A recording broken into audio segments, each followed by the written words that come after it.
Hey, welcome to my channel. I have a quick video that I'm just going to screen record and upload. No editing, and so if I screw up, that's just how it's got to be, okay? This is in regards to the Summer Wells case. So I was thinking about way back when Duty Ron had Dave Rader, which is the operation director for equusearch, on his panel. This was back on, see, look at all these oopsies.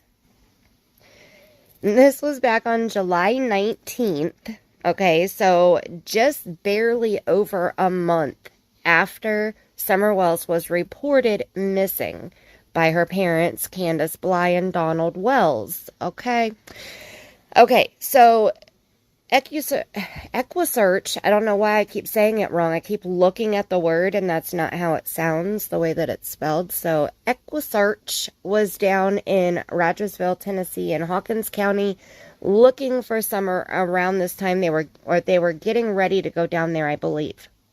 I know that Duty Ron had asked people, and equusearch had asked people, if you see us, do not take pictures.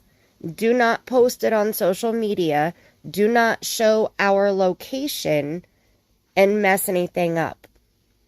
That's where we are right now in this video. I skipped forward to the final words because Dave Rader says something which Ron and Bill both agree with.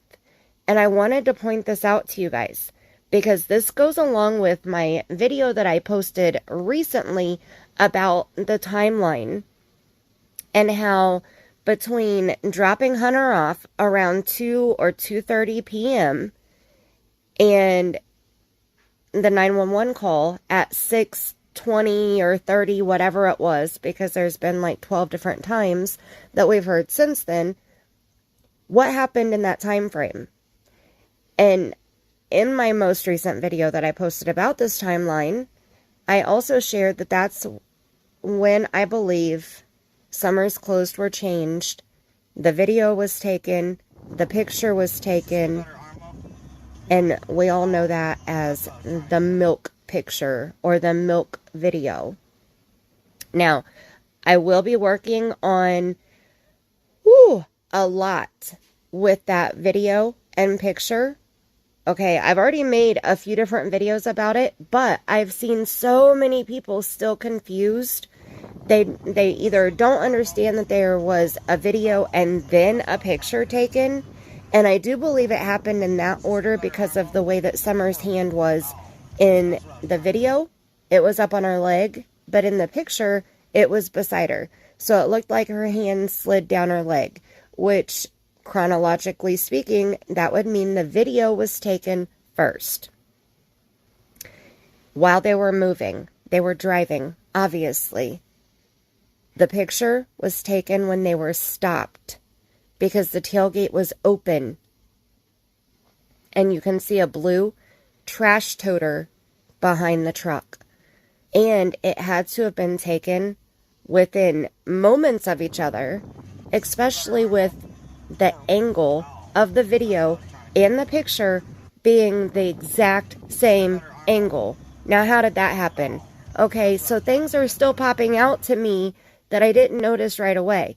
So I have a whole alphabet of bullet points that I'm going to touch on. Everybody's questions, I'm going to try to answer them. So if you have a question about the milk picture or video, go ahead and post that below, and I'll make sure that I try to answer that in my video coming up. Okay, now back to this. This is the timeline, and in my timeline videos, both of them that I just did recently, I said, I don't believe that Summer returned home. I do not believe that Candace brought Summer home after she dropped Hunter off between 2 and 2:30 p.m. Where did they go? I'm not for sure. But they have a good hour and a half that they could have driven one way and still been back home and still had time to piddle fart around before calling 911. Where was their destination? I don't know. But Summer not coming home is not just something that I have thought. These three men on the screen right now are three very intelligent men, very well versed in law enforcement and missing people. Two retired law enforcement and one operation director that searches for missing people. What these three men say holds a lot of water in my eyes. So we're going to listen to this part right here, this clip right here from this video just over a month after Summer Wells was reported missing. Before I hit play, I want to remind you before I forget, please hit the subscribe button if you haven't already. Ring-a-ding the bell so that you'll be notified every time I upload a video because I do it randomly, sporadically. I have no set schedule. My life is too chaotic for that. And hit the thumbs up, please and thank you. Make sure you read the description box. There's a lot of information in the box and links.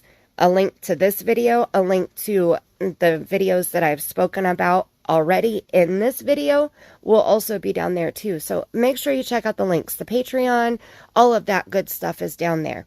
Okay, now let's listen to what these three very intelligent, very well educated on missing people and very respectful men have to say about if Summer returned home after Hunter was dropped off on June 15th, 2021. For Dave, because I got to let him go. He's probably... Yeah, I just have one question, and maybe it's an unfair question, and if you don't want to answer it, that's fine. But gut feeling, you think you're going to recover Summer? I pray to God that, Bill, that's a tough question. If she's out there, I want to find her, and I want to do everything I possibly can. But then on the other hand, on the other end of the sword, you sit there and you think, well, if she was abducted or given away or whatever, and she's still walking amongst us, that would be the best case scenario. And the reason that I say things like that is because you have to look at J.C. Dugard after 29 years. You have to look at Elizabeth Smart after, 9 months. Anything's possible. We know where the hell this little girl isn't. I mean, we covered enough ground. We know where the hell she's not. Now we just have to keep expanding this circle until it just doesn't make any more sense. If that makes any sense. Yeah. I hope to recover her if she's out there. Yes, because I want to give it back. I want to give her back to the family. Well, David, something. I think you. Okay, so I have to stop him right there because hell no, I don't want to give her back to the family. What? I mean, at this point, we didn't know half the shit we know now. Okay, to be fair, at this point, 30 some days of Summer being missing, we didn't know all the shit that we know now about Dawn and Candace. The boys were still at home at this point. I think they were removed the following week after this live stream. And then that's kind of when little bits and pieces started slipping out more and more. People started digging deeper and deeper. And then Dawn started doing more and more interviews. So much has happened. So much. This was 10 months ago. Think about all the information that we have learned in 10 months about this family. About how Candace has 6, maybe 7 children that she has given birth to. And today, she has none of them. Not a single child in her possession. Guaranteed 6 children that we know of for a fact. And none of them are with her. Same with Dawn. Dawn Wells has 6 children. 6. For a fact that we know of. And not a single one of them was left with him. Left in his care.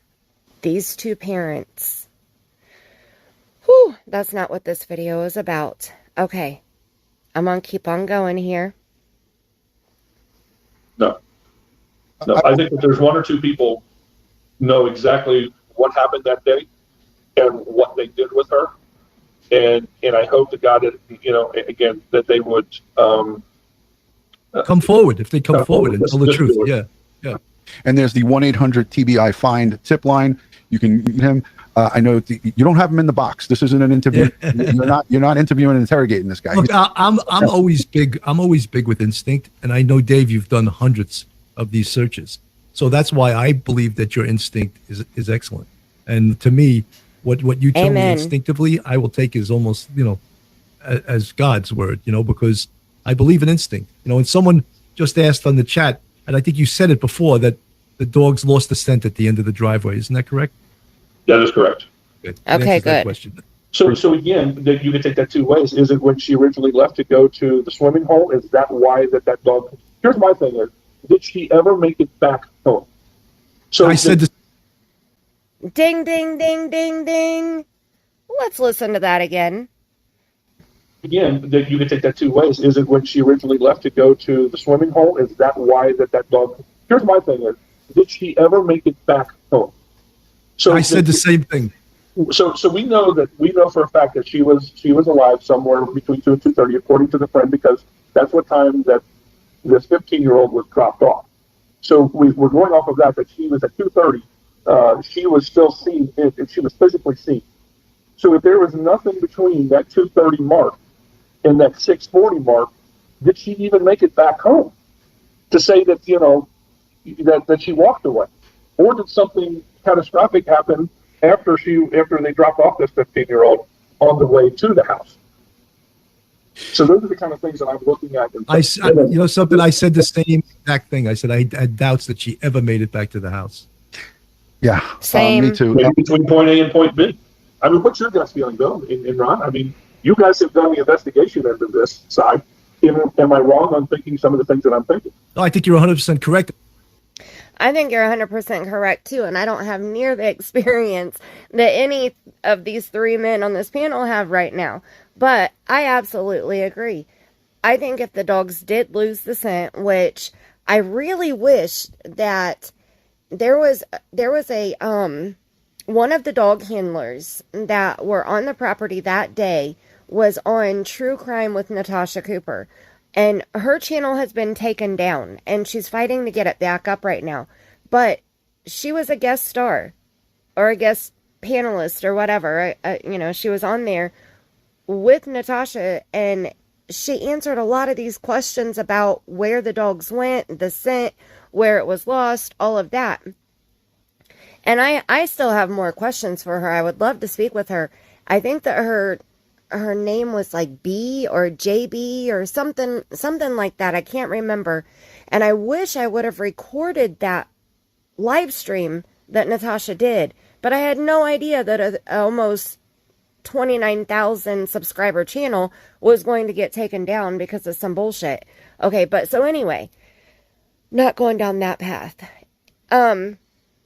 She had said a lot about where the dogs went, what the dogs hit on. And I'm still curious. Same with the West Boys. Okay, how do we know the item that the dog was given for the scent? How do we know that only had Summer's scent on it? How do we know? I mean, looking back at the pictures of Summer, we've seen Summer in hand-me-downs or boys' clothes or wearing shoes that were 5 sizes too big for her, or, so how do we know that none of her brothers or nobody else had worn the items that were given to the dog handlers to use as scent for the dogs? How do we know that? With the West Boys, I said that too. There were 6 boys in that house. We have no idea if they gave law enforcement items that actually belonged to the boys when they did the dog search. We have absolutely no idea. Same with Summer. We have absolutely no idea. I would love for that dog handler to answer that question. What item was given? Was it a shoe? But how do we know that shoe wasn't worn by, say, the youngest brother? He was approximately the same size, maybe just a little bit bigger than Summer. How do we know that he didn't slip her shoes on and run down to the mailbox one day? And maybe that's why the dogs lost the scent at the end of the drive. I mean, there's so many questions. And then there's also the fact that the dogs could have overlooked her. I made a whole video about Kathleen Moore in Florida. Her boyfriend murdered her and then hid her body 2 houses down behind the neighbor's backyard in a swampy area. And the dogs and law enforcement were less than 2 feet away from her body, her recently deceased body. They were back there within days of her body being placed there, and they overlooked her. So is it possible that the dogs overlooked Summer? Of course, we want to think that no, the dogs are good at what they do. And the majority of the dogs are, but everybody and every animal has a bad day. So it's possible that she was overlooked. But I still keep going back to, if the dogs lost the scent at the end of the driveway, how do we know that one of the boys didn't slip her shoes on and run down to the mailbox? Or what item did they use for the dog to have scent? How do we know if it was a jacket or a shirt or a sweatshirt, something like that?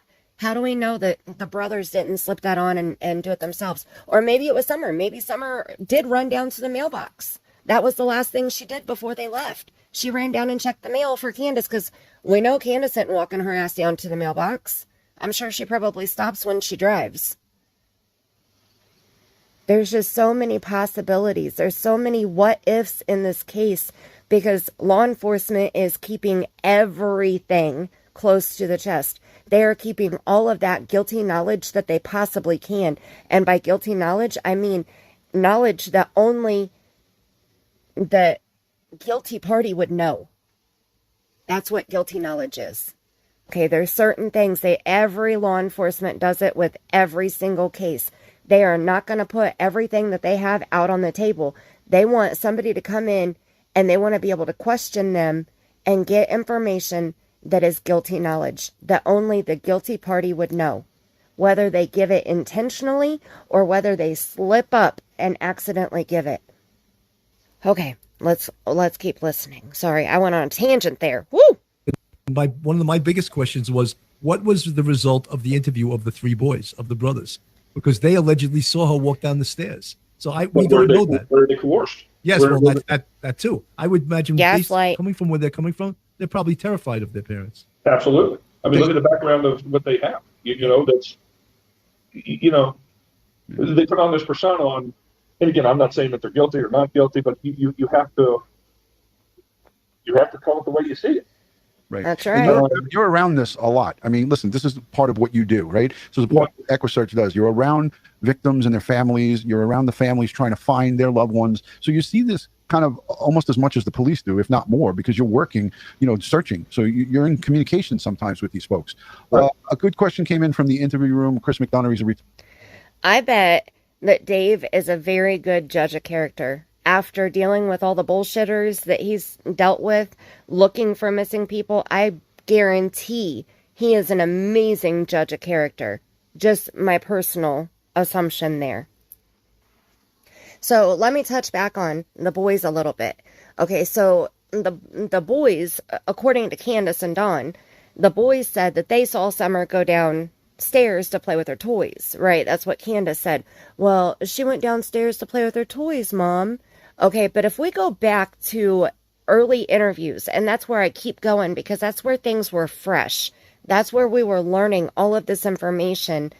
And I want to say that it was Allie, when Allie was on Unmasked being interviewed by Teresa.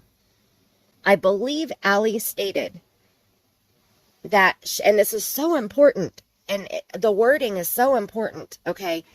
And that's why I'm trying to remember. And I think I have this recorded, so I should be able to go back and check it myself. Maybe I'll do that after I say this. Okay, she said that Candace called her that night. We know that. She told Chris McDonough that too during their interview. She said Candace called her on a FaceTime. So they were face to face. She was watching Candace walk back and forth, refusing to go out and talk to law enforcement. And she was playing with her hat and saying that she didn't want to talk to anybody. Okay, I believe Allie said, Candace said, when she asked the boys, where is your sister? The boys said they thought she went downstairs. So that's when Candace yelled downstairs. Okay, so if the boys are sitting there glued to the TV, if let's just pretend that this even happened. Okay, if Summer was never home after 2:30 p.m., on June 15th, none of this even happened. Okay, but let's pretend that this happened. Okay, the boys are sitting there, and this could have happened even if Summer was never even in the house between 2:30 and 6:30 on June 15th. 3 boys staring at the TV. They're oblivious to everything that's going on around them.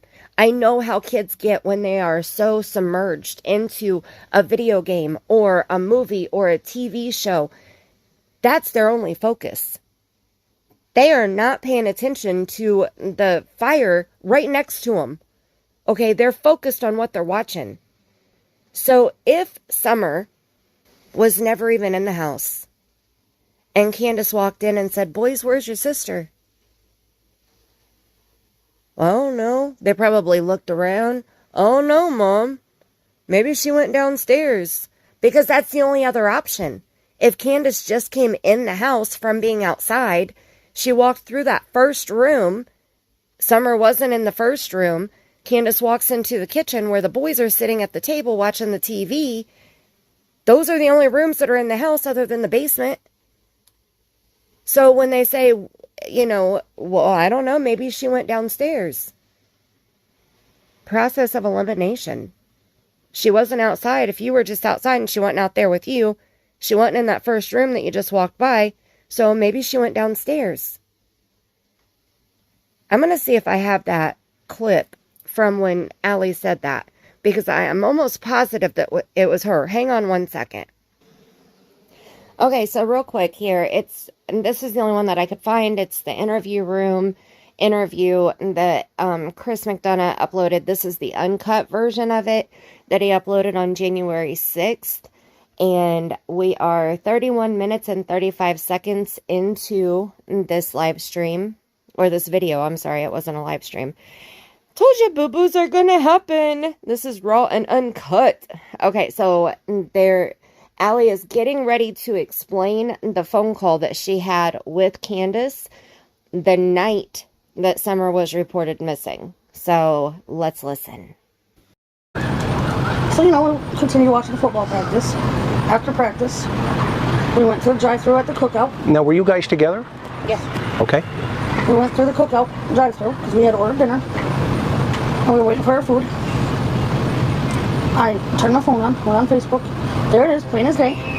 A picture of Summer missing that was posted by Hawkins County EMS. I said, Leslie, oh shit, she is missing. So I called her mom, told my mom what was going on. She goes, "You're joking." I said, "No, I'm not." So then I said, "Okay." But Mama Bear and me kissing. I called Candace, she didn't answer. We waited till we got here. I called again, she didn't answer. Hunter tried calling her, she didn't answer. My youngest tried calling her. She answered. Finally she answered on my youngest's Snapchat. I said, "What's wrong?" She goes, "Summer's gone." I said, "How could she just be gone? I just seen you guys not that long ago." I said, "What happened from the time you guys got home, from the time you guys left my house, up until she went missing?" She said, "We came home, we planted flowers on the side of the house. We went in Mom's camper to wash our hands. Summer wanted a piece of candy. Grandma gave her a piece of candy. She wanted to go play with the boys inside the house. Candace told me she walked Summer over to the house, let her go inside.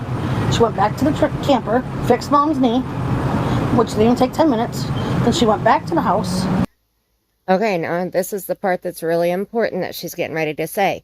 But isn't it funny how the script is exactly the same no matter who tells it? She fixed Mom's knee, which didn't take 10 minutes. She planted flowers on the side of the house. Just these little tiny alterations. And I believe that that's what Candace said, in my opinion. I believe that that's what Candace told Allie. I believe that Candace's story was not rock solid on June 15th yet. That's why law enforcement said, you need to tighten up your timeline a little bit more. Remember when Dawn told us that? The law enforcement was like, no, we need to know exactly what was going on in these time gaps. There can't be any gaps in the time frame, in the timeline at all. Remember when he said that? Okay, but listen to exactly what Allie says right here. Asked the boys if they've seen their sister. They said, no, maybe she's downstairs in the cellar playing. And I said, did you check mom's knee? Which didn't even take 10 minutes. Then she went back to the house. Asked the boys if they've seen their sister. They said, no, maybe she's downstairs in the cellar playing. And I asked mom's knee. Then she went back to the house. Asked the boys if they've seen their sister. They said, no, maybe she's downstairs in the cellar playing. They said, no, maybe she's downstairs in the cellar playing. No, maybe she's downstairs in the cellar playing. No, maybe she's downstairs in the cellar playing. The boys said, no, maybe she's downstairs in the cellar. This is wrong. In the cellar. Okay, I don't know why she called it the cellar, but she's talking about the dungeon in the Wells house. The dungeon, the basement, whatever. Okay, but she said, no, maybe she's downstairs. So the way that Candace made it sound to Allie was like the boys were making a suggestion of where Summer might be. She didn't say the boys saw Summer go down to the basement until after she had been talked to by law enforcement more in depth. Okay, remember, this happened the night. Let's see, she says it here in just a little bit. Right here. And then we didn't hear from her the rest of that night. And then Wednesday. And what time was this around? Do you remember? About 11:30, 12 o'clock. PM? So by this time, Summer potentially could have been missing between 6 and 7 p.m. Hunter called my phone Yes, at the ball field at 7:29. 7:29. Hunter calls. Yep. Okay, So this phone call, when Allie was finally able to contact Candace, I thought Allie had said that Candace called her that night, but that's not what it was. Candace called Hunter and told him what happened, and Hunter asked Allie to call Candace, and Allie was like, I don't want to call her. I'm not talking to her right now. So she finally did try to call her a few different times, and she said that finally when her daughter tried to call her on Snapchat, that's when she finally answered. Around 11:30 or midnight on June 15th. And that's when she said that the boys said maybe she went downstairs. So they made a suggestion. And I believe that. I absolutely still to this day believe that. And if the boys have said definitely that they saw her go down the stairs, I believe that that the parents used the gaslighting technique. Maybe. They said, no, maybe she's downstairs. So that's it. I'm going to wrap this up. I just wanted to share that information with you because I believe it deep in my soul that Summer did not make it back home after 2:30 p.m. on June 15th, 2021. From what Dave Rader said, Duty Ron, Bill, and Allie. I do not believe that Summer Wells was back on their property at 110 Ben Hill Road in Rogersville, Tennessee on June 15th, 2021 after 2:30 p.m. And that's all I have for you today. Sorry this video is so long. If I was editing it, I would cut some parts out or speed it up or something. But I feel like this information is very important and we need to remember the stuff that was said back 10 months ago. So that's it. Thank you so very much for watching. Make sure you're subscribed, ring a ding the bell, hit the thumbs up, and until next time, I love you bunches.